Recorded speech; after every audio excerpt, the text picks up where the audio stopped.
Hello everyone, আমি পূজা চলে এসেছি 2026 এর ফার্স্ট ট্রাভেল ব্লগ তোমাদের সাথে শেয়ার করতে। আশা করি এতদিনে তোমরা আমার ফটোজ দেখে বুঝেই গেছো যে আমরা কোথায় গেছিলাম। হ্যাঁ, একদম ঠিক, আমরা অরুণাচল প্রদেশের ট্রিপে গেছিলাম। আর এই ট্রিপটা ছিল আমাদের 7 জনের ট্রিপ। আমি, দীপ, মা, বাবা, ভাই, বোন আর আমার ছোট মামা। তো আমরা এই ট্রিপটা শুরু করেছিলাম 8 মার্চ 2026।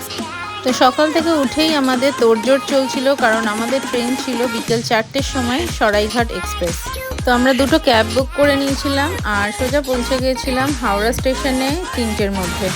তো আমরা বেশ অনেকটা আগেই পৌঁছে গেছিলাম। তো কিছুক্ষণ ওয়েট করার পর 3:30 নাগাদ 15 নম্বর প্ল্যাটফর্মে আমাদের ট্রেন দেয়।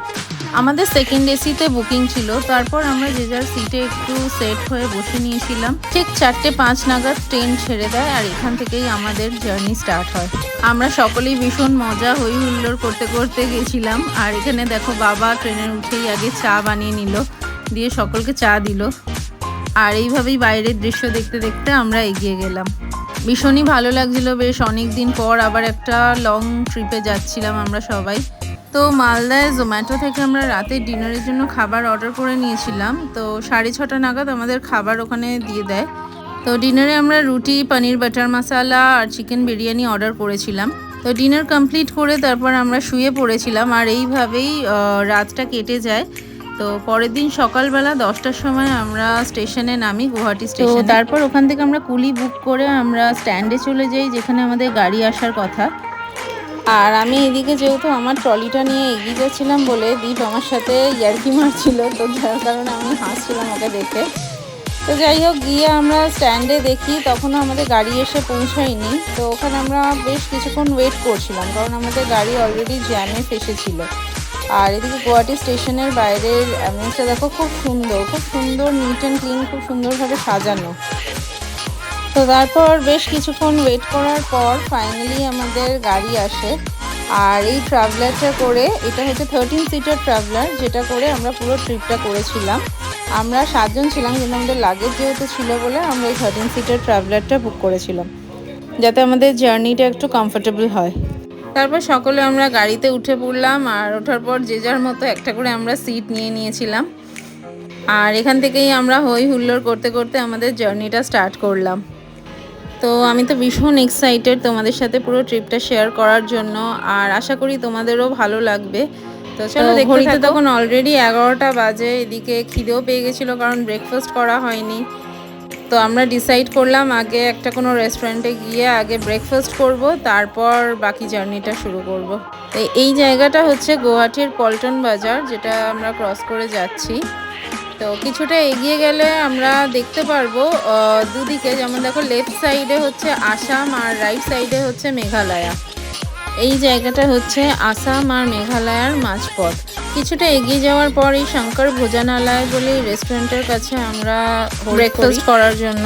তো এখানে গিয়ে আমরা সকলে ছোলে ভটোরে নিয়েছিলাম। আর এত টেস্টি, মানে বলে বোঝাতে পারবো না, এত সুন্দর খেতে, মানে এক্সপেক্ট করিনি যে এতটা ভালো হবে। মানে সত্যি খুব ভালো বানিয়েছিল ওখানে ছোলে ভটোরাটা। তোমরা যদি কোনোদিন গুয়াহাটিতে যাও তো ওই রেস্টুরেন্টটাতে তোমরা একবার ট্রাই করতে পারো। তো ওখানে ব্রেকফাস্ট কমপ্লিট করে তারপর আমরা আবার বেরিয়ে পড়লাম আমাদের গন্তব্যের দিকে। আমাদের অরুণাচলের মেন ডেস্টিনেশন ছিল তাওয়াং, কিন্তু গুয়াহাটি থেকে তাওয়াংয়ের জার্নিটা অনেকটাই হেকটিক হয়ে যেত। তো সেই কারণে আমরা 2 জায়গায় স্টে দিই। ফার্স্ট স্টেটা হচ্ছে আমাদের ভালুকপং, আর সেকেন্ড স্টেটা ছিল আমাদের দিরাঙে। তো এখন আমরা যাচ্ছি ভালুকপংয়ের দিকে। এই যে দেখছো যে ব্রিজটার ওপর থেকে যাচ্ছি, তার চারপাশে যে নদীটা দেখছো, এটা হচ্ছে ব্রহ্মপুত্র নদী। নদীটা বিশালই বড়, কিন্তু যা দেখলাম জলটা অনেকটাই কম ছিল। নদীতে জল কম থাকলেও চারপাশের সৌন্দর্যটা এতটাই ভালো লাগছিল, অসাধারণ লাগছিল। ব্রেকফাস্টটা আমরা এতটাই হেভি করেছিলাম যে সেরকম কারোর খুব একটা লাঞ্চ করার ইচ্ছাও হয়নি। তো যাই হোক, তখন অলমোস্ট বিকেল 4টে। আসামে বানকাহি বলে এই রেস্টুরেন্টের সামনে আমাদের গাড়ি দাঁড় করানো হয় লাঞ্চের জন্য। তো সেখানে গিয়ে আমরা আসামের যে একদম অথেন্টিক থালিটা, সেটা আমরা অর্ডার করেছিলাম। আর থালির মধ্যে অনেক কিছু ছিল, সেটা তোমরা দেখতেই পাচ্ছ। আর প্রত্যেক কটা খাবার খুবই ভালো, ভীষণ টেস্টি। তো আমরা লাঞ্চ কমপ্লিট করে এরপর বেরিয়ে পড়েছিলাম। তারপর রাস্তায় আর কোনো জায়গায় এরপর গাড়ি দাঁড়ায়নি, একদম সোজা আমরা হোটেলেই গিয়ে উঠেছিলাম।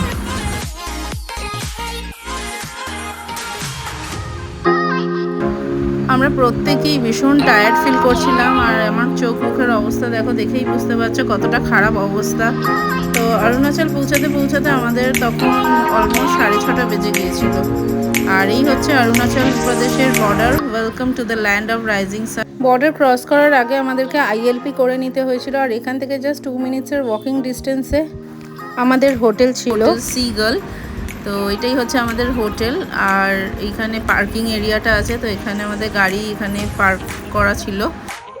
আর এটাই হচ্ছে ভালুকপংয়ের আমাদের হোটেল, যেখানে আমরা 1 নাইট স্টে করেছিলাম, আর পরের দিন আমরা দিরাংয়ের জন্য বেরিয়ে পড়েছিলাম। আর এদিকে দেখো হোটেলের বাড়িটা কত সুন্দর, রিয়েল প্লান্টস দিয়ে পুরো সাজানো। তো চলো, এই ছিল আমাদের কলকাতা টু অরুণাচলের ভালুকপংয়ের জার্নি। দেখা হবে নেক্সট পার্টের ব্লগে। Till then tata.